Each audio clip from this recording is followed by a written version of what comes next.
Once upon a time, two boys grew up playing hockey in the village of Terrace, British Columbia.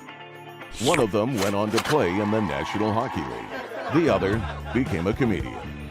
Now, one flies planes and coaches youth hockey. The other is still a comedian and owns new skates. This is their podcast, Enjoying Orange Slices with Jeff and Ian. Hello, Jeff Sharples. My name is Ian Bagg. The show is called Enjoying Orange Slices with Jeff and Ian. I seen you last Monday. I now haven't seen you since. I'm very sad. That's right. We've taken a little over a week off, but actually we might see each other here in the next couple of days. So, good. Are you coming into town? Yeah, I'm coming in. So, which day? I'll be seeing you. Should be there tomorrow night. Nice. Yeah. So you're doing some shows? I got stickers. I got some shows this week too, but I got stickers. That's worth coming over for just in its own. Do you have a sticker there by any chance you could show everyone? I'll show everybody at the end of the show. I was waiting for the big reveal. Okay, the big reveal. Yeah. Well, you know how those reveals usually go these days is usually someone starts the side of a hill on fire and everyone loses their home. So we're just, there's no pyrotechnics today. We're just somebody starts a fire and loses a home. Welcome to the world, baby. Yeah, exactly. That's great. Yeah, it's been interesting. Couple of weeks. I'm going to try and keep my phone and my upright and my earphones in my ears today, but I can't promise anything. It's hard. Lots of response last week about Kenny Brooks. People love Kenny, so that was awesome. Yeah, Kenny's great. I talked to Kenny this week. He's taken this week off. I didn't see him at the rink the last couple of days. He's taken this week off, but then they have a huge minor hockey or youth hockey tournament starting in Vegas from the 29th of December through the New Year, which is pretty crazy when you think we're less than a week away from Christmas. And then as soon as we go crazy on Christmas Eve, then a week later, New Year's, and we're into 2023. So it's been an epic year all the way around, and especially for Enjoying Orange Slices, because now we have stickers. Now we have stickers. We're just moving along. It's funny that we talked a lot about college hockey last week because Wednesday or Thursday, five guys from the DU hockey team, the national champions, came out to see my show in Colorado.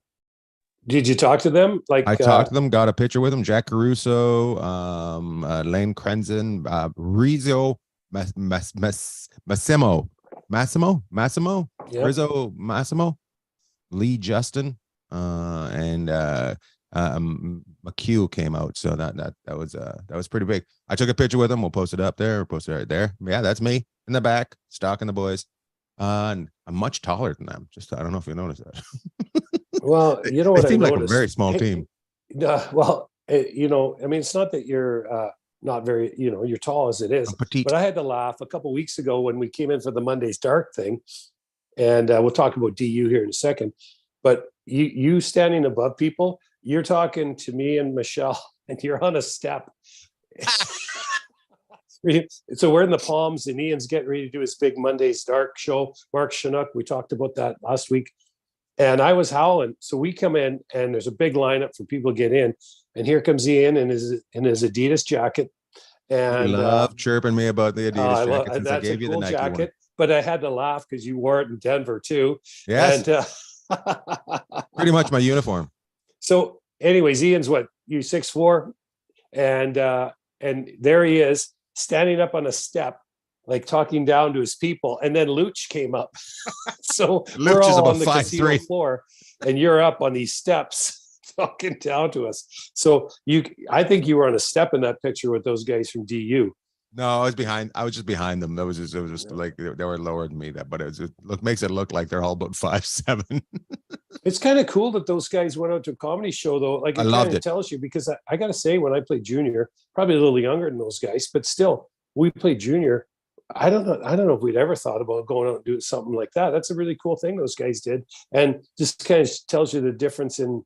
They're a little older, but the difference in the times. Caruso's dad works for the Blues, and he seen that I was there. He's like, I want to send my son and a couple of guys, and so he sent his son and three of the guys. And yeah, the guys from the Blues have always been big supporters, so it's nice that they sent those guys out. And the fact that they stopped by and got a photo afterwards, his dad said they had a great time. So that made me No, happy. it's awesome. It's You know what? awesome. You know what though, Jeff? I guys need stuff like that. They need to get their brains away from just hockey. You know, it's No, I agree. it's the same with me. Like if I'm just doing comedy and I'm not paying any attention to around life around me, my comedy struggles. You know, because I think those guys, you know what? It's just a total departure from what they're usually doing, especially these guys are students, right? So they get out on what was that, a Friday night? They came down, came out Wednesday. They came out Wednesday.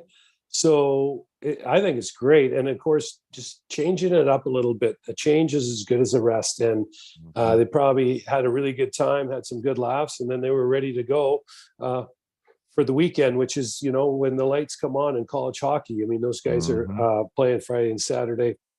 Of course, DU, Denver University, is always one of the top college hockey teams, and you know, just really just a great school and a beautiful campus. I don't know if you've ever been down there. I haven't. We did a tour of it. Wow, it's awesome. So they got a great barn they play in over there. So you know, Colorado, great state, but a lot of cool things around there. I know the Broncos aren't great this year, but that's a fun event to go to. The Avs are Stanley Cup champs, and the Colorado Rockies. You got DU. You got a lot of success, a lot of big sports teams in that area. So pretty impressive. Interesting fact. They can't get the Avalanche on TV there, if local TV. Why is that? I have no idea. Gronky's blocked them out, so they're blacked out. And they did that. Remember, they did that with the LA Dodgers, and it backfired on them huge. Yeah. Well, I used to watch down here. Well, in Ian's in the SoCal market, but Vegas is basically figured part of that too. And how many years ago? 5, 6, maybe 7 years ago, you used to be able to get the Dodgers games on, what was it then? Fox Sports Southwest. So I tune in, watch the Dodgers, and then all of a sudden you had to guess, you know, and buy in the subscription and try and find them. It's almost like ESPN. Watch them online. Yeah. And so, you know, I don't watch them anymore. And not that I'm going to make a difference for the LA Dodgers. I always loved them, but I couldn't even watch it on my ESPN package. I couldn't even get it on that. So, well, and the thing with it, you've got all this momentum going. You're Stanley Cup champions. You have arguably, I mean, we talk about McKinnon, McCarr all the time, but how about a guy named Rantanen? There's another superstar. Right. You know, they have just, you'd think they'd want to saturate that market as much as they could with, hey, here we are. And, you know, sit down, put your feet up, have a drink, and watch us play. I mean, you shouldn't have to guess at where they are, have to pay a subscription. I know Seattle has a similar thing going. I've got some friends up there where they can't always get their games, and I don't know why they're blacked out, but it's unfortunate. I mean, years ago, the Chicago Blackhawks used to do that.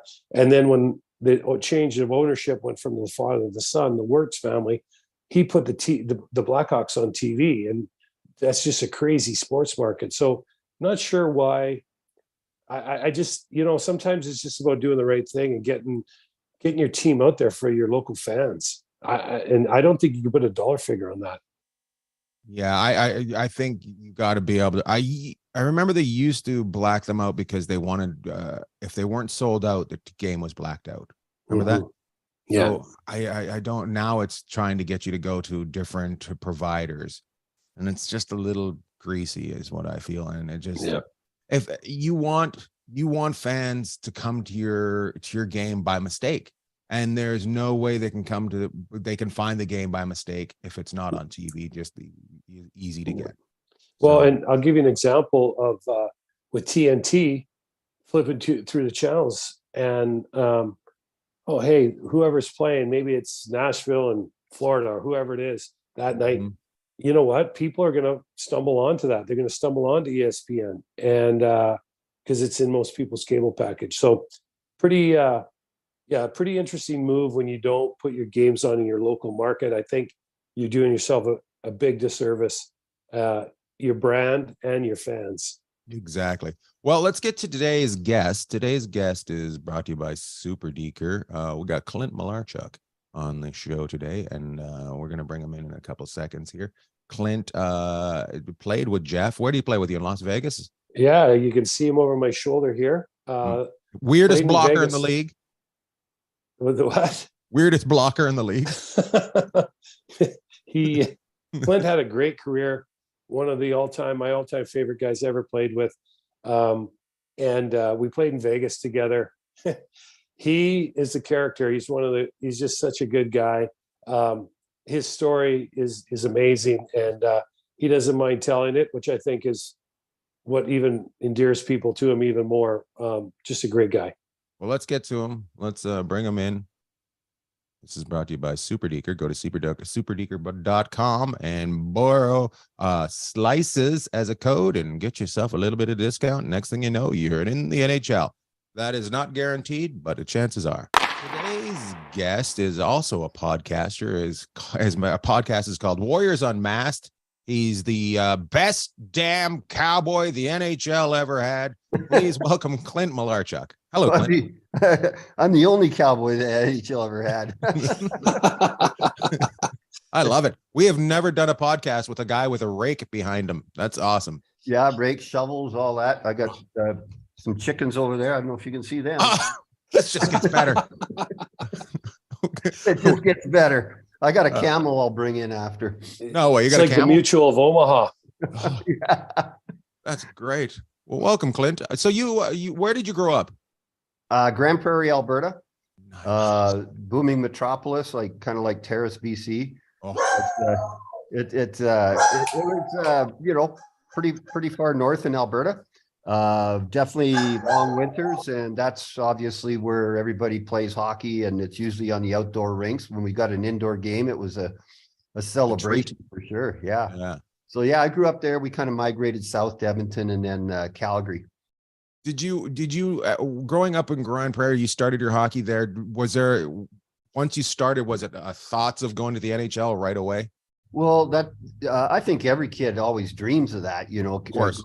growing up in Canada or Minnesota or parts of, Massachusetts and that in the States. But now hockey's so, oh my God, even in California, it's growing like crazy. Texas is big.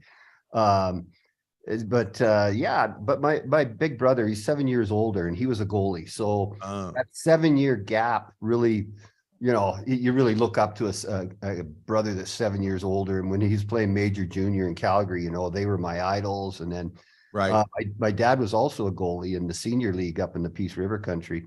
So yeah, it was in my blood for sure. Nice. I like it. I like every kid's dreamed in Canada, from Canada, to make the NHL. Two of you guys made it, and then there's this donkey over here just doing comedy. So that's fantastic. Hey, Red. So you grew up in Grand Prairie, and of course, Ian and I talk about this all the time, like the resources in the bigger centers versus the resources in a small town like Grand Prairie or Terrace, British Columbia is crazy. So, you kind of had to self-teach yourself a lot of the game, I'm guessing. And your brother was a goalie. So, I mean, you could have played any which way. People that don't know, Clint was an unbelievable skater. So in the end, what made you play goal? Just because your dad and your brother did it? Yeah, for sure. It was, monkey see, monkey do. And I'd go to their games and practices and they were goalies. So and the thing was, they were pretty smart. They said, you're going to play out until you learn to skate, because, you know how it is. They always throw the skinny or the fat kid or the kid that can't skate, put them in goal. And ultimately, that's not doing anybody any favor, especially the kid. Mm-hmm. He's got to learn to skate first. People think goalies don't skate, but, it's a different type of skating. It's push, lateral, back and forth, in and out. It's not going 9-0 in a straight line. So you play minor hockey. And when I say minor hockey, I'm talking like Pee Wee and Bantam and stuff. What age do you start heading towards junior? Well, I played at 15. I played junior, what they call junior tier 2. Some areas it's called junior B. But it was, they have the BC Junior Hockey League, the Alberta Junior Hockey League, and that is classified as tier 2. So it's one step below major junior. Like in our case, me and Sharps, the WHL. Back when I played, I think it was called the WCHL, but that's irrelevant. But yeah, and now it's different. Kids play tier 2 hockey, and then they get scouted and they go to major universities on scholarships. I was offered, I think it was 5 different full ride scholarships to major hockey universities in the States. And I was such a terrible student and I hated school. So Right. I had it set in my mind. That was no option. I wanted to go to the tier 1 junior, ranks and hopefully get drafted or get a opportunity on a tryout to the NHL. When you say you wanted to go to the major junior, did it matter to you whether it was WHL or Ontario League or Quebec? Like, did it matter? No, just the way it was structured. Mostly, it's probably pretty much the same still. If you're out west, you're going to play in the WHL. If you're Ontario, you're going to probably play there. And then there's the Quebec League and that. So yeah, those are the 3 major junior leagues. So if you're out west, you're obviously shooting for Western Hockey League team. Tougher, right? The WHL back then was known as a little bit of a scrap fest. It was in fact, it was scary sometimes because we'd have bench clearing brawls and it was almost every game there'd be like 5 fights and oh yeah, for sure. A Sharps back then, it was pretty intense. And I remember I ended up playing with the Portland Winterhawks in the WHL. And not kidding, we went on a road trip, and of course it's all in the old Lion on the bus. And we started in Seattle, went up to Victoria, Vancouver, worked our way out west. We were on the road for 26 days in the Iron Lung. Wow. Oh yeah, there was fights on the bus by Yeah. Oh yeah, it was intense. It was great. I can't imagine that much testosterone being stuck on a bus driving around. Oh.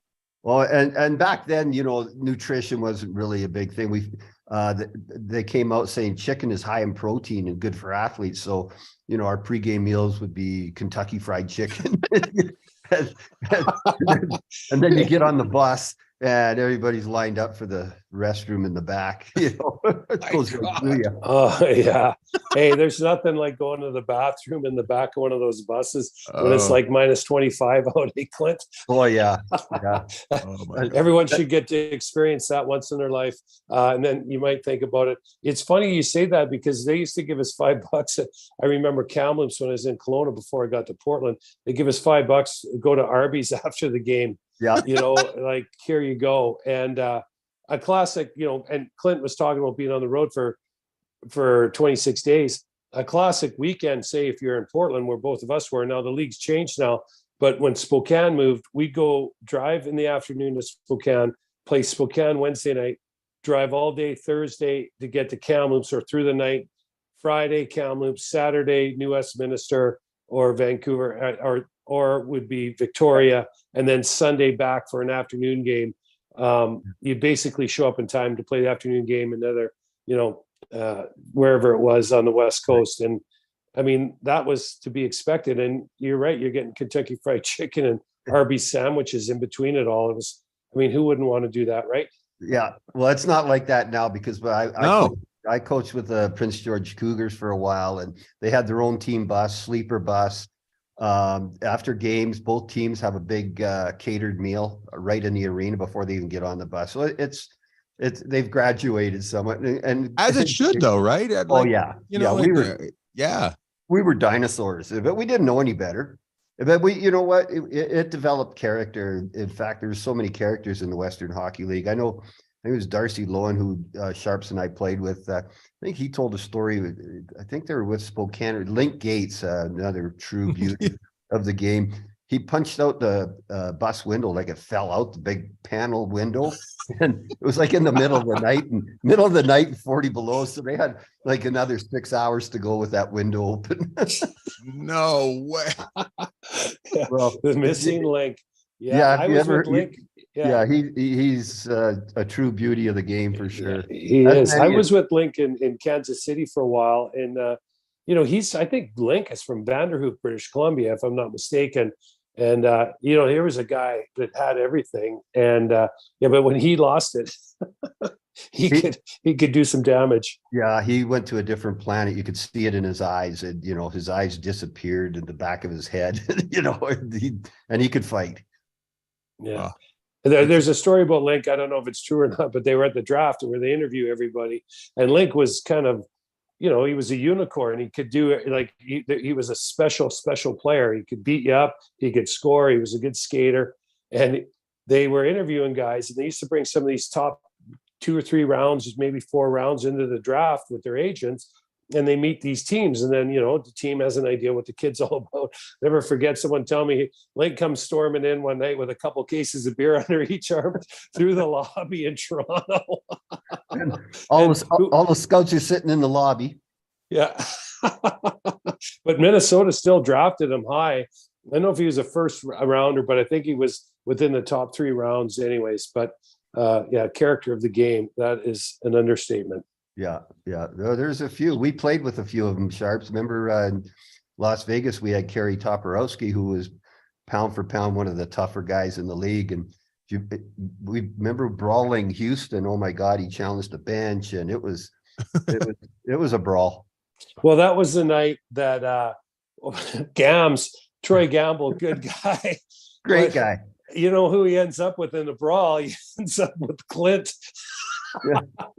Yeah. So they didn't go so well for Gams that night. Hey, Red, but no, I felt bad after that because I tuned him pretty good, and he's such a good guy. We're friends, but you know what? Hockey's like that, And I saw him right after the game. I said, man, and he kept his blocker on. I had all these lumps on my forehead because that adds 6-8 inches of punching range. Yeah. You had a couple lumps, and he was bleeding out. It's because you were wearing a stop sign. Yeah. So he ran the stop sign, and the long arm and law came and got him. But did you do much fighting in junior though? Did you do much fighting? I think everybody to a degree would fight because when you have a bench clearing brawl, you're everybody's grabbing a partner and going for a dance and throwing punches. So yeah, I mean, for a goalie, I probably fought quite a bit. I did a podcast for some sports guy. I can't remember who it was. And it was funny because he brought up a statistic. He goes, Clint, how did you get 17 minutes in penalties and didn't play a minute of that game? And I said, what are you talking about? I totally forgot about it. It was like in 1981 or 82. I was with Quebec and we were playing Montreal, and they called it the Good Friday Massacre. We emptied benches 3 times in that playoff game. And I was on the bench. I was not playing that game. So I ended up getting 17 minutes in penalties and ejected. Impressive. Thank you. Impressive. I'm proud of it. It's changed. Yeah. Let's continue on. Let's continue on your journey. So you play your whole Western Hockey League in Portland? Yep. I played after the Tier 2 with Fort Saskatchewan. I made it up to Portland, played a couple of years there.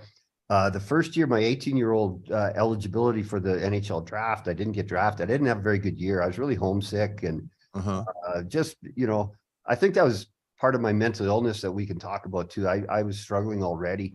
And the next year I got it together and got drafted by Quebec. And it was funny being a Western kid. You really don't want to, Quebec is not the ideal place to go because there's always a racial tension between the West and the East and the French and English. And so I always tell the joke that GM called me. He said, this is Maurice Fillon with the Quebec Nordiques.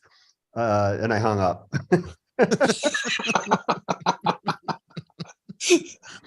Hey, so I don't want to get too far in front of Lord Bagg here on this, Clint, but we talked about it. So, and I know, we spent a lot of time together over the years, especially when we played. I'd come out to your ranch in Vegas here, but talk about, and I don't think it's much different.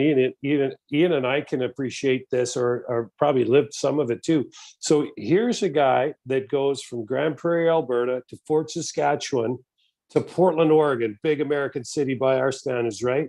We couldn't believe it the first time we came in the States. Then to Quebec, and then ultimately on to, I believe, Washington. Yep. So you not only are you going, Portland is a big city to all of us from a small town. So but then you go to Quebec, which is a departure. You're in the Eastern time zone. from there on to Washington. Like, when did you kind of like, you talked about the GM calling you, but how did you try and process all this? Because it started happening really quick, Oh yeah, right? it Like, does. I mean, and you're an elite player. So like, how did you manage all that? Well, it's just, I think every level you graduate through, it's like a grooming. You don't even know you're getting that experience and that grooming for the next level. And playing in Quebec was, it was pretty cool because that's a hockey crazy. The fans are just, they live, breathe hockey. Right. And my first year, I played 2 games in the show, but you play in the minors for a few years. And our minor league team was in Fredericton, New Brunswick, which is another hour time change, and different culture. The Maritimers, really friendly, down to earth, fun loving. So I really enjoyed my time in Fredericton. Was really small, like 30,000 people. And so then if you got called up to Quebec, it wasn't a big city either, but it was definitely a hockey fun place to play. We had the Stastnys, Dale Hunter, Michel Goulet, Jacques Richard, Buddy Cloutier. We had a pretty good team there. Act. Yeah, but yeah, you just evolved through there to answer your question, Sharps. I think you did it too. So you just kind of grow with it. I have a question kind of along that lines. You said first at 18, you had a tough year because you were homesick and you're starting to deal with things. Do you think it's more noticeable now for the people that are running the teams that these young kids are taken away from their homes and might be dealing with homesick? Do you think it's more are they taken care of better now? Well, absolutely. The Western Hockey League brought me in a few years ago because we were having some suicides in the game. And they were trying to be proactive in preventing this. And we just had one recently, a kid in London, Ontario. It's a suspected suicide. But yeah, most of the teams now, they have, well, number one, they got tutors for the players because you're on the road and you get behind in school. They got sports psychologists, and a lot of these teams now employ a kind of a counselor / therapist, somebody where a kid, if he's struggling with some things, he can go talk to this counselor, and it's, anonymity, of course, and that where the kid doesn't have to fear of the team finding out and being perceived as mentally weak, or how the sports world thinks. But yeah, I think we're doing a lot more. Hey, Clint, I think it's changing too. Sorry, Jeff. I think it's changing too with the sports world's changing as well. I don't think as they're as hard on it as they were before. No, absolutely.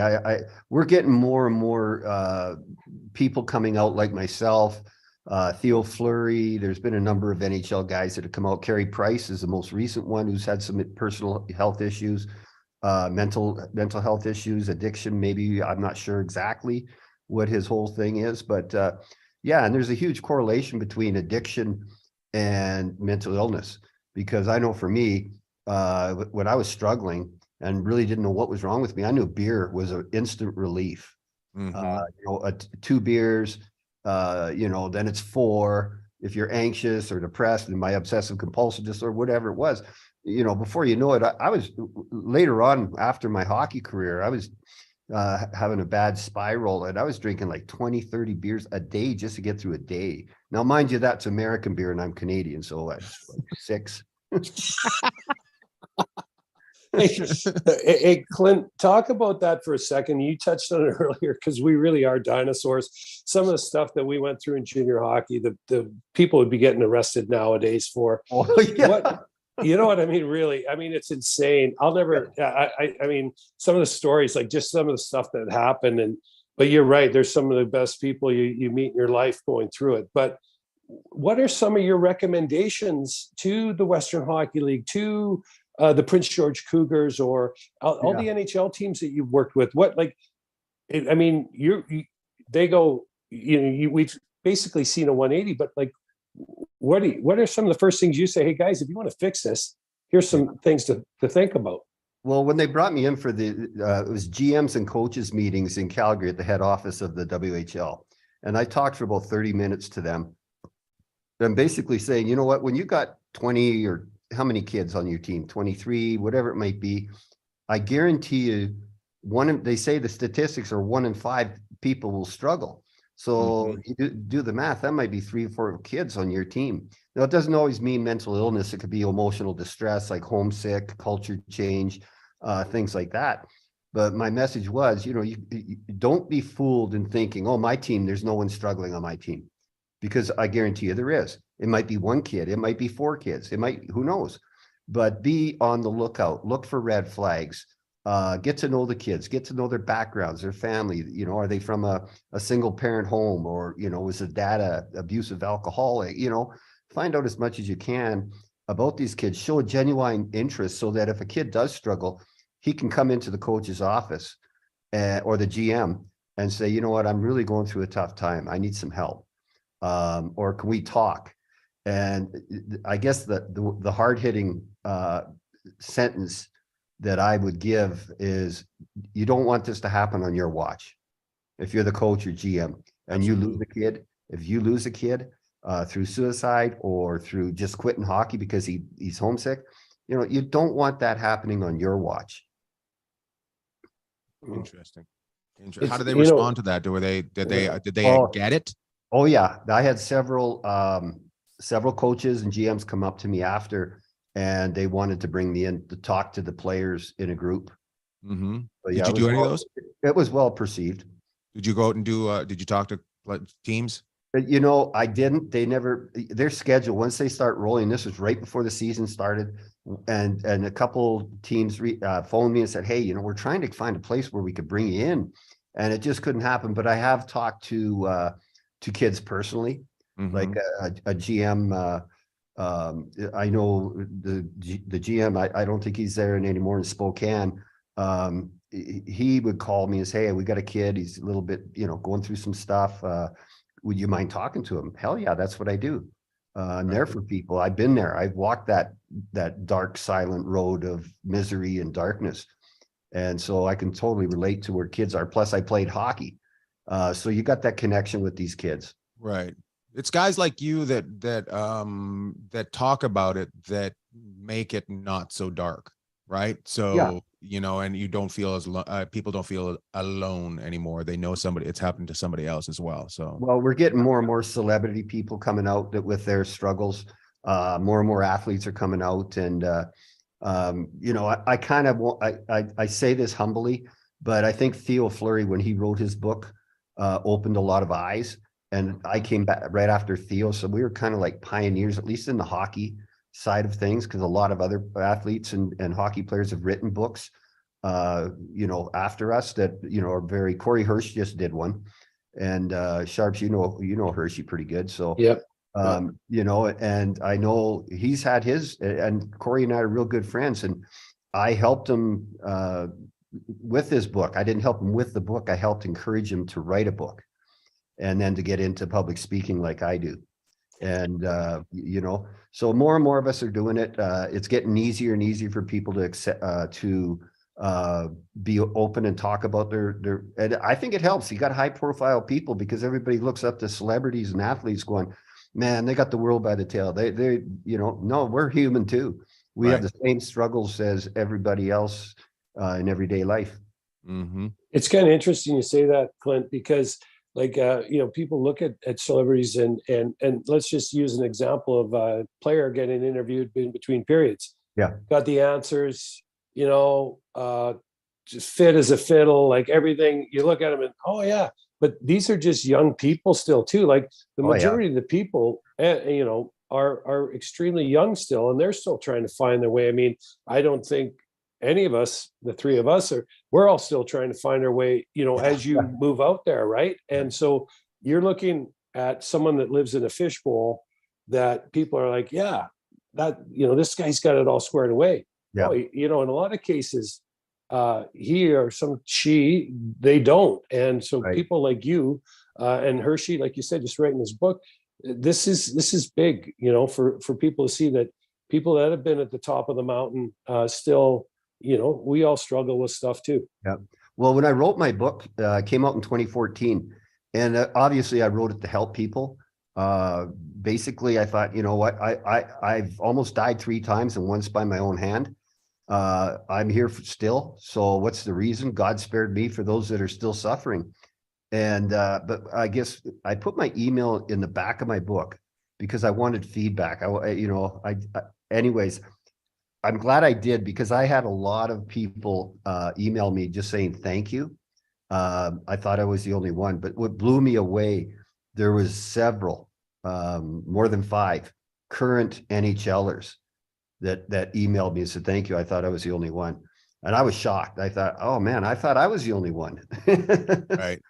Hey, Yeah. Clint, I just want to just revisit the Western Hockey League. I mean, we're talking, and Ian was just out this last weekend with some college hockey players that came to one of his shows. We're talking about an age group from 16 to 22, roughly, or early 20s. When the GMs and the coaches came up to you, were they like, holy cow, we never thought of this? Or were they more like, wow, what you bring is powerful, your message, and you've lived it? Like, was it more, hey, how do we get you in to talk to our players? Or were they more kind of, we maybe didn't see this as being as big of a problem, or not a problem, but you know what I mean? We didn't see it as, we could have 4 kids on our team that are 5 kids, 6 kids that are really struggling. Like, how was that? How did that conversation go with the GMs and the coaches? It was good. It was well received. But I think, to answer your question, is a little bit of both, because we don't, as somebody that doesn't struggle with mental illness or is involved in this field as deeply as I am, they don't realize how prevalent it is. Right. So in one way, when you say you might have 5 kids in your team, they're like, what? No way. But back when we played, I mean, nothing like this was even talked about, because you'd be perceived as weak if you were struggling. And who wants to draft a weak, mentally, ill goaltender, right? Well, we're all a little mentally ill as goalies, but you know what I'm saying. Yeah. You know what I'm saying. So Yeah. I think it was, double-edged, well received, but eye-opening, knowing they might have, more than one kid on their team struggling. And, this was quite a few years ago when I talked to the league, maybe 2015 in there. And, we had a kind of an onset of some suicides in the NHL, in the minors, in juniors, and overdoses. Who'd we have? We had, well, I don't even want to bring it up really, but, there was some guys that, were NHL players. Mm-hmm. Or former players. I mean, Todd Ewing, former player, died by suicide, and quite a few others. So I think that's why at that time it was kind of like, hey, we got to start talking about this. And I think my book had been out maybe a year. So, I was pretty fresh on the circuit and well known about talking about this. So I think it was well received. You know what's interesting about it is writing the book. You have to see somebody on the other side who, like, that's been able to come out of it, and the light has been able to shine in, and that helps as well. The guys that don't know that they're, it's just dark. This thing is just dark, right? So that's the thing with mental illness. You don't, like, for me, I had tried so many different medications and doctors and specialists for about 3 years before I finally got the right medication and the right therapist, doctor, psychiatrist. It's frustrating because these medications, we're way better now. This was back in early 90s, and the medications weren't as good. They took long. They take at least 6 weeks to see if they even worked. And if they didn't, you have to go on another one. So you had that hope, oh, this is going to, and, but once I got the right medication, man, I was like, is this what it feels like to be normal? It's a hard road. And sometimes you lose hope because you do try different, medications and therapy, and it takes a while to nail it. But again, I want to reiterate that nowadays with the medications and the education, our doctors are way better. They're more educated and in tune on this stuff. So it's a lot better now. Okay, so we talk about that, but we're kind of like, we'll go back to, so you're in the NHL, you're in Quebec, right? Which so you're there. By the way, that emblem on the jersey, is that one of the best emblems ever? They had one of the nicest jerseys. Yeah. I thought so too. I was really disappointed that they took that one away. It was not that it was in Quebec. I didn't mind them taking away from Quebec, but I just should have kept that. Well, how long you were you should there have for? Colorado wear it once in a while, right? Yeah, I think they do. They did. They had an outdoor game here up at Lake Tahoe right here during COVID. And I think they're retro Nordique ones, if I remember right. Oh yeah, I think you're right. Yeah, They do. Yeah, they do have They played some. Vegas, They've right? done a good job, but you're right. Those were those are classic Yeah. uniforms. So sorry, and I know you were gonna go down and ask a question here. But I was wondering how long he was how long he was in Quebec for. I was in the organization, I think 6 years, I think. And then I got traded, Dale Hunter and I got traded at the draft to Washington. And there was a number of players involved, but it was Dale Hunter and I, and the first round draft pick coming from Washington ended up being Joe Sakic. So I tell everybody I was drafted for Joe Sakic. I don't mention other players, of course. But my kids are like, you got traded for Joe Sakic? That's right, straight across. Yeah, well, that's right. I mean, just think about what you and Dale Hunter were bringing to the Washington, which so and that's, I mean, I remember you there, but I played against you in Washington, and then of course we played together here in Vegas. But like going from Quebec to Washington DC, like now you're still in the Eastern time zone, which has an effect on a lot of Western kids because of families and all that other stuff. But how did like, at least you were traded with a guy that you knew on the team. Tell us about your arrival in Washington and some of the stuff that was going on there, because obviously they ran the organization a lot differently. You wouldn't be recognized on every street corner in Washington like you would in Quebec City. Yeah. Quebec was really awesome with that hockey culture there, the whole city. So now you go to a city now Washington at that time, I mean, we would sell out, but it wasn't where now Washington Capitals are huge there. A lot of these big American cities that struggled or semi-struggled are just meccas now of hockey. But yeah, now I'm going to the U.S. city. Yes, I lived in Portland, Oregon, but now I'm going to a big East Coast city.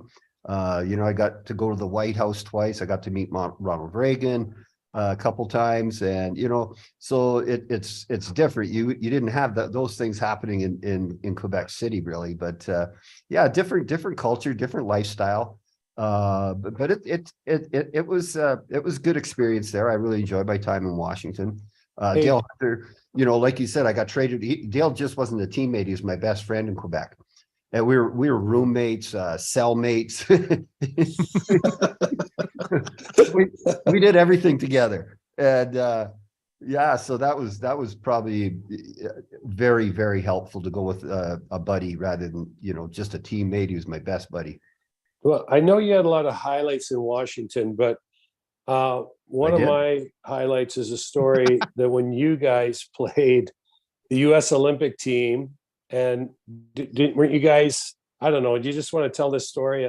I'll get out of the way for you on this one. Well, yeah, it was a preseason game. We played the U.S. Olympic team because it was an Olympic year, I believe, and they were preparing, for their season. So we got invited to the White House, both teams, after the game, and this is the first time I got to meet Ronald Reagan, or President Reagan at the time, and we were in the Rose Garden, and Ronald Reagan was giving a speech. Thanking us, and he's on a podium, and their team's lined up on this side, we're on the other side, and I'm at the very end of the lineup, and Dale Hunter's beside me, and he's an instigator, and I had a Secret Service guy standing beside me like this. He's got the ear thing in, and Dale's giving me the elbow saying, hey, let's start screwing with that guy. And of course I did anything Dale wanted me to, so I start pulling this guy's earpiece out. And I took off my cowboy boot and I am, hey, Chief, Max here. And I'm tapping him on the these poor guys, these Secret Service guys, they're trained for everything. I mean, every situation except for a stupid goalie screwing with them. And so I'm still gibbetsing with this guy, and he's just trying to be professional. And next thing I know, Ronald Reagan's done, and he's gone along the line shaking everybody's hand. And I look over, I said, hey, Ron, how you doing? Not President Reagan. Ron, how are you doing? He goes, oh, good, son, good. And I'm the last guy, so he started to turn and walk away. I said, hey, I loved your Dusters, because he did a lot of cowboy movies, the Dusters. And he also was that Bonzo the Clown early in his career. And he turned around and went, oh, well, I really enjoyed making those Westerns. I I have cattle and horses, and I knew that.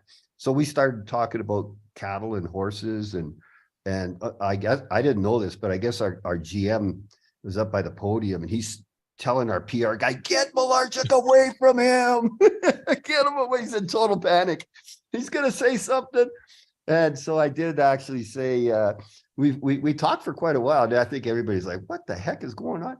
And I asked him, I said, because there was an actress back then called Barbara Steinweck, and she was quite the looker. And I said, "Hey, Ron, did you ever take a run at the old Barbara Steinweck?"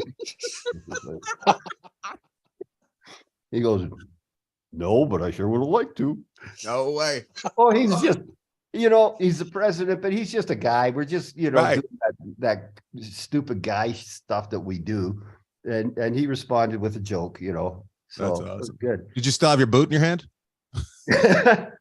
I don't think so. Okay. It's probably laying on the ground. That's awesome. I'd love to see the photo of that. You standing there with one boot on, talking to Ronald Reagan about trying to take a run in Brabant. Yeah. Yeah. That's awesome. I did write about that in my book, I think. Oh, I love it. So you're in Washington. Who was the coach there while you were there? Brian Murray. Brian Murray. Yeah. Yeah. Sharks, you And- must have had Brian at some point. And No, just against him. I didn't. Yeah, I don't ever remember playing for Brian. I mean, you always remember that, but yeah, I never just played against him. I mean, now Buskey remembers him, right? Because you guys would have played Pittsburgh all the time, but all the time. Yep. yeah, him yelling at Buskey all the time. I remember Buskey telling me about that, but yeah, I never had him. Yeah. What was Well- that building like that you guys played in? The old Cap Center? Yeah. It was dark. The seats were like dark gray, almost black. And so if the puck and for the lighting wasn't real good either. It was kind of an old barn even back then. Uh-huh. And if the puck went up into the cloud or the crowd level above the glass or above the boards, let's say, boy, you had to really look for that sucker because you could lose it. Really? Yeah. Oh yeah. But it was a good rink. They rocked it pretty good. We had a pretty good team there too. Because that wasn't downtown. That was out of town, right? Yeah, that was in Landover, Maryland. Yep. Not the greatest neighborhood. From what I heard, I didn't seem to think it was bad, but somebody said, no, it's not the best neighborhood in the world. But yeah, now they're downtown and right in DC. Still not in a good neighborhood. I don't know. Downtown DC, there's a pretty good area where it's really policed because it's all lobbyists and politicians, and they want it looking nice and it's. But you get outside a certain radius, gunshots are not uncommon to hear. Outside of that little circle there, you can walk into something pretty quick. Yeah. Oh yeah. It's very interesting. So now you're off to Buffalo after that. Is that? Yep. Washington and Buffalo. Yep. Washington and Buffalo. And who do you get traded for there? I'm sure somebody. Oh shoot. I can't remember his name. But Callie Johansson, defenseman, pretty good defenseman. Yeah, good defenseman. Yeah. And were you excited to go there? To Buffalo? Yeah. I was shocked that I got traded. It was the day before the trade deadline. And, I was kind of shocked too, because Brian Murray called me in his office to tell me. And I didn't think Brian liked me because he was a real hard ass coach. Mm-hmm. And, so I was like, and he's kind of trying to choke back tears, telling me that I got traded. I'm like, oh, it's okay. I'll be okay. Well, Brian was a great man, God bless him and God rest his soul. But he was hard, but I can see what, he made me a better competitor, a better goalie. But I think it goes back to that whole holding things in as a guy, being not admitting, getting rid of guys is probably not fun. They struggle as well. And I think we've kind of moved our coaches a little bit in the right direction as well. Yeah, I know when I was a head coach and I had to cut a kid, in training camp or whatever, it's not fun because, these guys are aspiring, their dreams, and you feel like you're the one crushing them, but you're probably doing them a favor too. If they're not good enough, you can't coddle them through a season and not play them. Mm-hmm. It's interesting. Those guys that don't feel that way are creepy people. Like those are the people we got to be concerned about. Those guys. Yeah. Cut people. Yeah. Yeah. Yeah. Hey, Go ahead, so Jeff. Clint, talk about the change from Washington to Buffalo and going into the odd.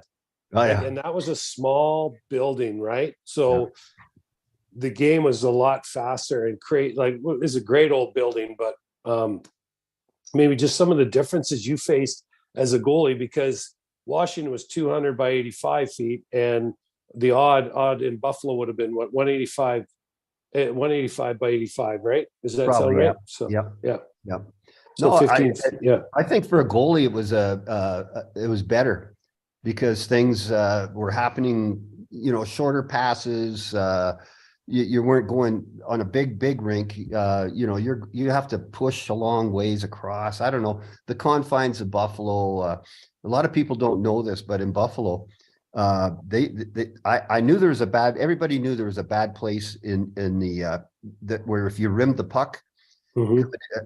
in the offensive zone, which as a visitor, they're coming in on you. And if as a goalie, you go out to get the puck behind the net and it would hit something and go right out in the slot and they'd bury it. Now they were smart. They had this guy named Porky Palmer and he worked for the team. He was like assistant stick boy, equipment manager, whatever. And he would push his foot on the door behind the net where you go off the ice. And that would push the door enough where the puck would hit that, that little ridge and go right out in the slot. And I didn't know until I got traded there. This was a set play that they would use once in a while. Once in a while. No way. Yeah. Yeah. Now I'm happy they didn't win the cup. Yeah.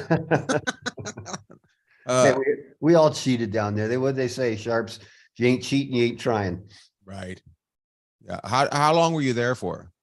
Parts of 4 years, I believe. 3 or 4 years. Mhm. That's where my claim to fame. I got my jugular vein cut, almost bled to death on the ice, and that started my mental health deterioration pretty bad. I had PTSD without even knowing what PTSD was back then. Absolutely. And you almost die if you have a traumatic event happen to you and you're predisposed to mental illness or whatever, which I was. I didn't know it, but the trauma will explode in your body and in your mind, and that's where I really started to go downhill with my mental health issues. But Mhm. yeah, I came back real quick, like 10 days, because I thought that would be the best thing as soon as the stitches come out. And doctors were saying, take the rest of the season off, whatever. And I'm like, no, I got to get back. And so I kind of became a hero, kind of a cult hero in Buffalo, because Buffalo's a blue collar sports town, and I kind of epitomized what they loved in an athlete: courageous, gritty, hardworking, no talent. and Hey, and Clint, so talk about that. Just want to back you up for a second. So on that play, people that might not know, I mean, a lot of hockey fans obviously know the play, but so and talk about the trainer that came out and kind of walk us through that, because this story is not only it's testament to your strength and willpower, but there's a lot of other people that are a big part of this story too. And for those that don't know, Steve Tuttle was coming down and he got tripped up in front of the net. And Clint was going to play the puck, and the skate came across and hit his throat. And I'll let you take the rest of it. well, yeah, that's basically how the play developed and happened. And there's a few factors that were in my favor so that I could survive that incident. Number one, it was a major sporting event, so there's team doctors and that right there. Number two, our medical trainer who ran out, and I'm bleeding. I mean, the blood's flying everywhere. It's a jugular vein, and this guy was so calm in front of how many people? The odd held, I don't know, 16,000 people and a TV audience. And this guy handled that pressure like he's got to save a guy's life in front of an audience. But he was a Vietnam medic and had seen this injury before. So that was in my favor. The fact that it happened at the end of the odd, where our locker room was, had it happened at the other end of the ice, I don't know if I'd have made it to the locker room. I might have bled out. So there's a few factors involved, and it was so graphic that I heard this after, I think it was in the newspapers, that I knew there was people, I heard that they were passing out, fainting and laying on the floor in the bathroom with wet paper towels on their head. But I also heard there was like 2 heart attacks at the game when it happened. So yeah, I mean, I was lucky that, I had some factors that were in my favor for sure. But, I remember Rip Simonik. I called Rip. I'd only been in Buffalo maybe 3 weeks from the trade. So I didn't know a lot of people. There's a team chaplain. I called for him. I told Rip, call my mom, tell her I love her. So I was basically preparing for death, and that of course is a trauma, and led to 20 years of undiagnosed PTSD because I didn't see a counselor. No counseling was offered. No one thought of it back then. And so yeah, it was pretty life-changing, I guess, is what you'd say. 20 years later, I'm behind my barn with a gun under my chin and pulled the trigger. 20 years of undiagnosed PTSD can mess you up pretty bad. Yeah. So you talked about too, Clint, like you just had this burning desire after that to get back. And Yeah. did you find like you got all this other stuff going on, right? I mean, you near-death experience and event, and did you find the people around the community? You said you kind of became a cult hero. Like, Yeah. Were people around the community like just coming out?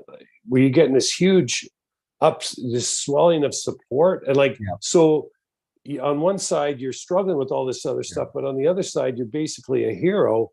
Yeah. How did you like? Buffalo and upstate New York was so supportive of me. Every time I stepped on the ice after that, I got a standing ovation. They just loved me. And I had over 3,000 cards and letters from people, not just in Buffalo, but around the world. I even had one from the old comedian Tim Conway sent me one. Oh, I was getting naked pictures of women sent to me. It was crazy. This will make them feel better. Here's my tissue. Right. Lose 150 pounds, honey. It's never the ones you want to see, right? It's right. Never. I have a question. How do you feel telling the story? Like, do you get anxious telling the story? No, I've told it so many times. It's part of my keynote speech. Obviously, it's. I did a thing on ESPN. I was a 30 for 30 short, which means like 10, 12 minutes. And they did just a great job of kind of framing up what my speech. I used that video to kind of frame up my life. They did a great job. It's still on the internet. I think it's under 30 for 30 Cutthroat with ESPN. Nice name, huh? Cutthroat. I always tell that story too, because only one other NHL player has had the same injury. And it was years after I played, and it was Richard Zednik playing for Florida, but it was in Buffalo. It's only happened twice. Wow. That's a cutthroat town. I can see why Tim Conway sent you a letter. We also, I don't want to skip over the fact that you said, you're out the back of your barn with a gun. We don't want to just skip over that. That's when you get the help after that, right? That's when, yeah. So, well, actually, no. Before that, I was still with Buffalo. I'm having all these mental health issues. I'm not telling anybody. We had a Super Bowl party at Pat LaFontaine's house, our captain, and I'm in a bad way, and I wasn't sleeping. I hadn't slept in like 10 days, and PTSD, and I didn't know anything about this, but I'm not telling anybody. And so I only stayed at that party about half an hour, and I went back. I just need sleep, and I remember I had some painkillers because I had a broken thumb that I was playing with, and I looked at it. Do not drink with alcohol; will make you drowsy. I'm like, damn straight. So I took some painkillers, not a bottle, or it wasn't a suicide attempt. That comes later. And I drained a bottle of scotch and my heart stopped. So I wake up in the hospital and the psychiatrist there is asking me all these questions. And that's the first time I told anybody, I can't sleep. I have panic attacks. I can't leave the house with my OCD, nightmares, flashbacks. Every time I fall asleep, I see the skate come up. So that's when I got diagnosed. And that led up to about 2.5, 3 years of different doctors, medications, nothing's working. And my play is going down, down, down. They even had me on a drug called Haldol. And Haldol is highly sedative, which might be okay for some folks, but not when you're an NHL goalie trying to respond. stop Jeff Sharple's slap shot, you're basically stoned playing in the NHL as a goalie. And so my play got bad. That's my excuse. I'm going to use that. And I get sent to the minors and in San Diego. And my first period, I let in like 4 goals on 6 shots. And even for me, that's brutal. And anyways, after the game, I went into Rick Dudley, our coach, and I said, look, I'm a mess. I can't. And Rick had no clue. He thought I'd just come in there in a conditioning stint, go back. I told Rick everything. And so anyways, he got me into this doctor in San Diego. And I was like, I've seen so many doctors. But this doctor was a renowned mental health specialist, lecturer, and he got me on the medication. I did great for 15 years on this medication. Mm-hmm. Life was good. I resumed my career, got into coaching. I went to school, became a horse dentist and chiropractor. And school was not my forte because of my anxiety issues as a kid. And so life was good for a long time. And then I'm coaching, and, in sports, you got a team doctor, you get traded or you get fired and you get another coaching job. So you've always got your prescription, you just get it renewed from the team doctor. So I wasn't checking in with the wizard, or the shrink, as they're fondly called at times. And so I didn't know my body could get immune to the medication. And over time it was. And that's when I started to drink and self-medicate. I was drinking all that beer. And that's what the PTSD of 20 years and the medication not working anymore. And then just add alcohol. That's when I went behind the barn with the gun. And then leaving the hospital, they put me in a coma for a couple of weeks because they didn't want me to move, and the bullet was in there. And then when I got out of there, they sent me to a treatment facility, and that's where I was diagnosed with PTSD and a lot of these issues. And we got it. I was there 6 months, long time, and that's when I got out and decided to write the book. Help people. All these things. Just like I said, God saved me for those that are still suffering, so I better try and help them. Yeah, it's great. Your journey is absolutely, it's unbelievable. And believe it or not, you created goalies, you created athletes, but you also created people that can just live, with themselves. Yeah. And you play in the NHL, and I always thought my purpose was to be an NHL goalie, and then bing, bing, bing, you get a bonus, you get to coach in the league. And I always thought that was my purpose, hockey. Mm-hmm. And now after everything I've been through, I go, no, my purpose is to be doing what I'm doing, speaking, trying to help people. I coach, I had a kid from Buffalo just contact me recently, and he's been struggling. And he read my book and reached out to me. And so I try to coach some of these people. He's a well-known musician. Hey, you know what? Sharps, you're going to laugh at this. So I go to a book signing in Buffalo. This is like 5-6 years ago. And my wife was connected with these people. It was a band in New York called Malarchuk. This is like 30 years later. And so there's these 3 guys, and they showed up at my book signing because my wife said, well, he's in town, go see him. And so I met these guys. They're super cool, and just terrible bando. No, I'm kidding. I say that because they're probably awesome, but they're heavy metal, and I just don't, doesn't resonate. They're probably excellent. I love it. Sometimes they you need didn't some have a tough steel love. guitar. So anyways, I'm talking to this new kid in Buffalo, and he's a musician. And I told him that story. There's a band in Buffalo called Malarchuk. He goes, no, oh, I know. He says, I haven't met them and I haven't seen them, but I see their bumper stickers everywhere. That's hilarious. Can I ask a question? Did you say you're a horse dentist and a horse chiropractor? Yes. Yeah. Yeah. Horses have chiropractors? Oh yeah, they're especially the athletic horses, race horses, cutters. Yeah, it's a regular. I mean, they're athletes basically. Right. And I know you're going to say, how do you chiro a big Yeah, animal like all I that? can see is you put it Well, in a headlock trying to break its no, if you crack can its neck. if you can keep them on the table long enough, that Just throw them up there. Well, it's kind of funny because when we were here in Vegas, when Clint had his ranch out, which is just probably part of what, Clint used to be a ways out of town. Now Vegas has just surrounded all of that. But yeah, you'll hear me call him Red every once in a while. Well, he had a neighbor, was the greatest guy, Red, right? Lynn Allred. Lynn Allred, sorry. But that's we where Red came from. We called him We Red. we were He's a just calling redneck. him we were just calling him Red, but Lynn Allred. And so you come by. I wanted to ask you about this. What, like, you got hockey, you got all this other stuff, but when did the horses and all that come into? Because that's a lot of what your life is now, right? You're a farmer. Yeah, You're a cowboy. I grew up around horses. And that's why in Vegas I bought, property. I had a roping arena. I was pretty much set on settling in Vegas. So I started, and a lot of people don't know this, but my play with the Thunder there at one point was so good. Boston Bruins were offering a contract. And, I'm just a year in recovery off my mental illness, and I was afraid to go back to the pressure of the NHL. So I stayed in Vegas. They gave me a new contract to match. It matched what Boston was offering me.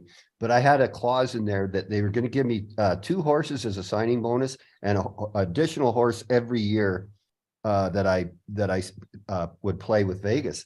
And so I remember a reporter coming in and saying, this must be the first professional athletic contract with livestock in it. And why would you do that? And I said, well, I'm going through a real crappy divorce, and she wants half of everything. I know which half of the horse she'll get. And the bugger wrote it, eh? And it was in the hockey news. And my ex-wife, or soon to be ex-wife, was not happy with that comment. You got to be able to take a joke, right, Ian? Your sense of humor is great. You got a great you. sense of humor. Yeah. So why would she want the donkey dick? It's a weird one to give her. especially after being married to me. You wanted to show her what a small one looked like. Yeah. This is great. So you end up playing there, and then you end up coaching, and now you're in Lake Tahoe area. Is that where you are? Yeah, Reno, Tahoe area. Yeah. Yeah, and your ranch is called the Canuck Ranch. Yep. I love it. Are you a Canucks fan, or you just like being referred to as a Canuck? Well, yeah, how a lot of people go, what's a Canuck? Well, Right. It's like, an American, you're a Yankee or a Yank, Yeah. it's so, yeah, I had that name for years and years and years for my ranches. Do you have a website for the Canuck Ranch, or is there anything? No, I have a website, but it's Malarchuk.com. Malarchuk.com. Yeah. You can go there, check it all out. What was Jeff like as a teammate? Like me, just fun, not too serious, but we knew when to ramp it up for game time. But Jeff and I were kind of like, always giggling, laughing, telling stupid stories, playing jokes on people, just always a big smile. Jeff was always happy, easygoing. It was, we got along real good because I think we're very similar. At the time, best hair on the team? I did. You had the best hair on the team? No, well, you and Busky, you know what? Hey, Clint still got good, and Busky, yeah. So we had a cast of characters. Look at that. Well, great, but I still got it. Yeah, you and Busky. You got to put Busky in any conversation for that. But we had a cast of characters, right? We had Clint, we had Rod Buskus, we had Jim Kite, Alex Hicks, Darcy Lohan, Ken Quinney. And some people are like, well, who are these guys? Well, these are some of the greatest people that you'll ever meet. And you'd be surprised. People are surprised how many big names that Bob Strum was our GM, how many big names he brought through. I mean, yeah, Sharps played in the NHL. I played in the NHL. Busky played in the NHL. But we had guys come through like Ruslan Soleil, Radic Bonk. They were kids and they went on to great NHL Yeah. careers. Yeah. Alexi Yashin, Curtis Joseph. Come on, you would be surprised how many big names. They were usually NHL contract holdouts, and Strummer would get them to come play for us until they got it figured out. Yeah, we had Anson Carter. I think it was Anson. No, maybe that might have been Utah. I thought, but we had Pokey Reddick was there, and my favorite was we remember we had Renault came in, and so we had Clint, all-star goalie in the NHL. We had Pokey, all-star goalie, and then so they brought Manon in, right? And she was awesome. She was funny, but. I'll never forget. Do you remember what she dressed up as at the Halloween party the one year we had? Yes, I do. Yeah, I do.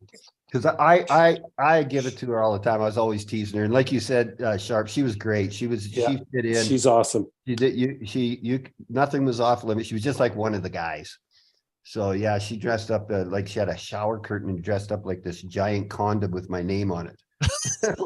It's a Halloween costume. She shows up.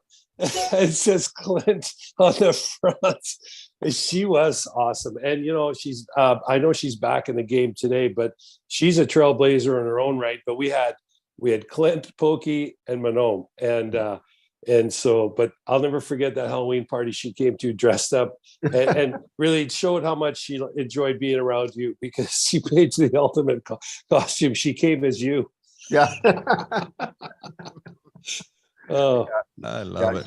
She was good. She was fun, and it was she fit right in. I mean, for a woman to come into a men's locker room like that, and you could treat her just like one of the guys, and that's what she wanted. So credit to her. Yeah. And Clint, before we get going, I want, if people need to, or if somebody's listening to this and they want to get in touch with you to bring you in and talk to their group, you still do those, right? Yeah. Okay. So if you want to reach out, go to malarchuk.com. Yep. If you need your horse's back cracked, go to malarchuk.com. That's right. If you have big teeth and you want to get those fixed, go to malarchuk.com. Well, most of my hockey buddies could just send their teeth to me. I'll fix them up and send them back. That's true. Hey, great. But one thing I would like to mention, I'm the vice president of the ranch. It's called The Ranch, Teammates for Life. And it's a facility that we're building to help veteran hockey players or current players and veterans, military veterans, with brain injuries, concussion issues, addiction issues, mental health issues. And it's a place that we are building. We're on 120 acres. We're renovating a big house.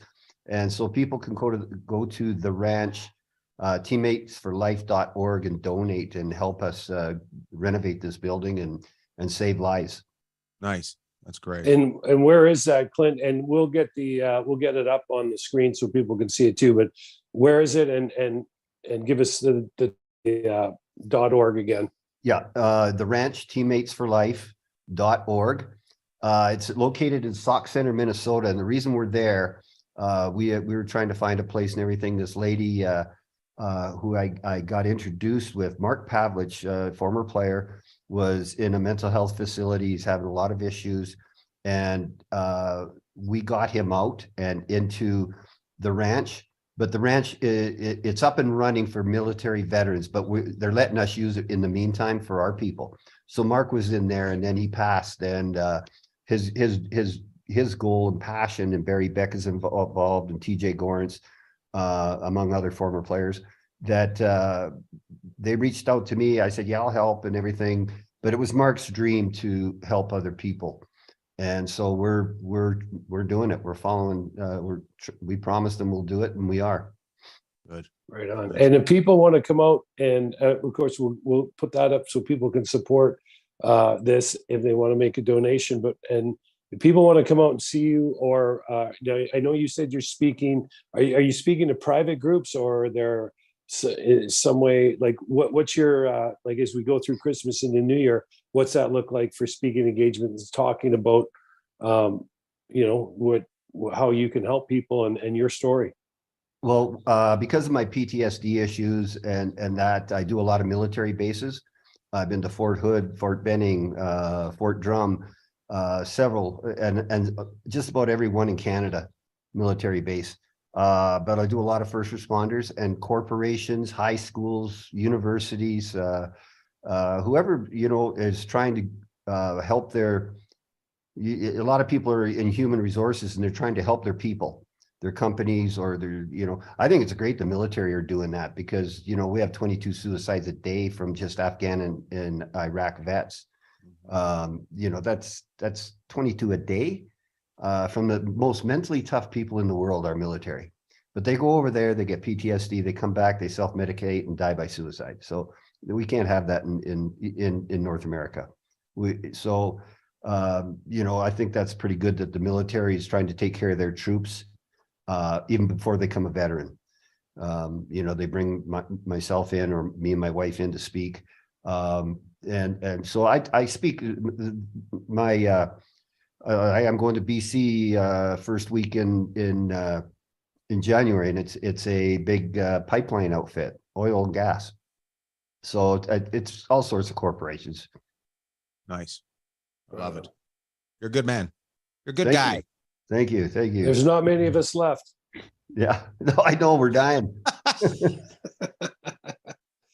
We're getting old.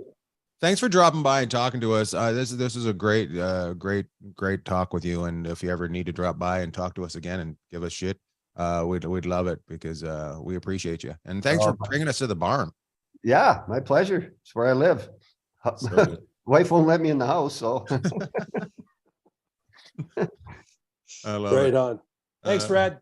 Love you, brother. Awesome. Yeah, That hang was on. another great conversation brought to you by headygear.com. Heady Gear backpacks, and put your own logos on the back. Be able to rip them off. It's brought to you by Brett Hedican.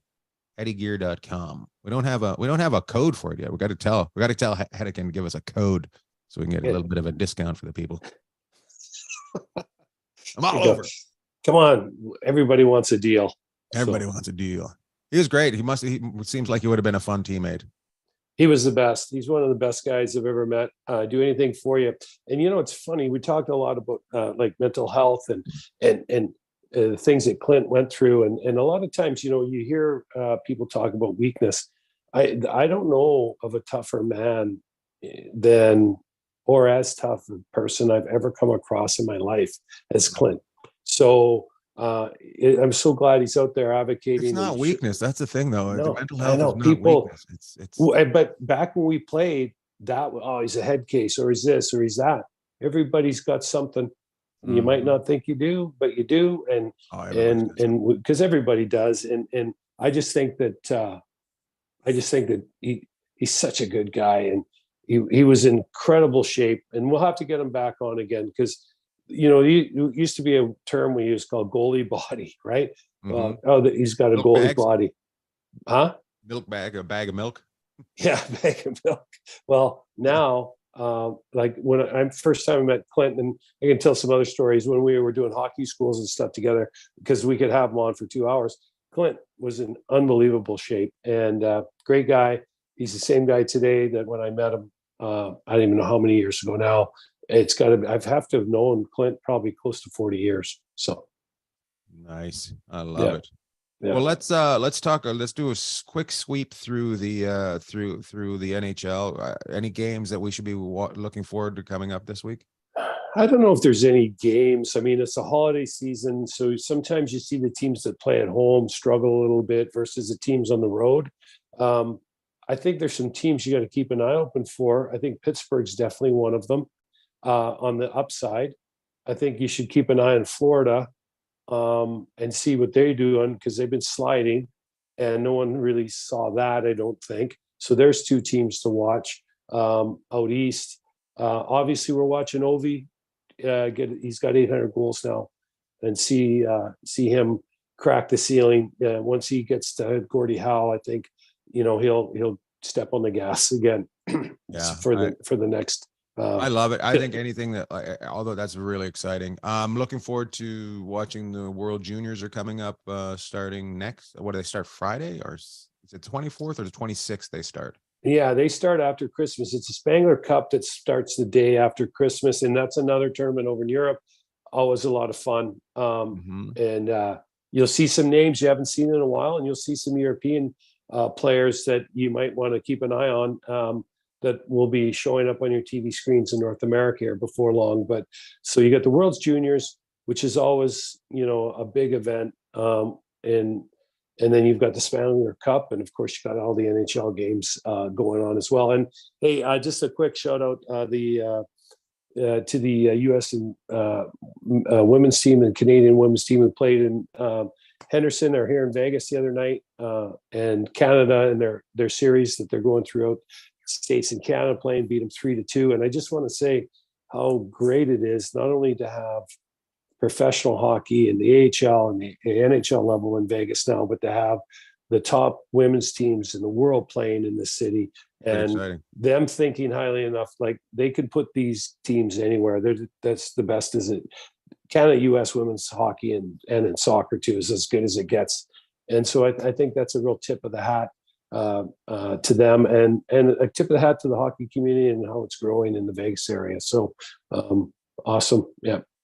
I'm gonna continue on that with that. So I have a story here about a team from Northwest British Columbia, an under 18 girls, and they consist of girls from Fraser Lake all the way to Kitimat.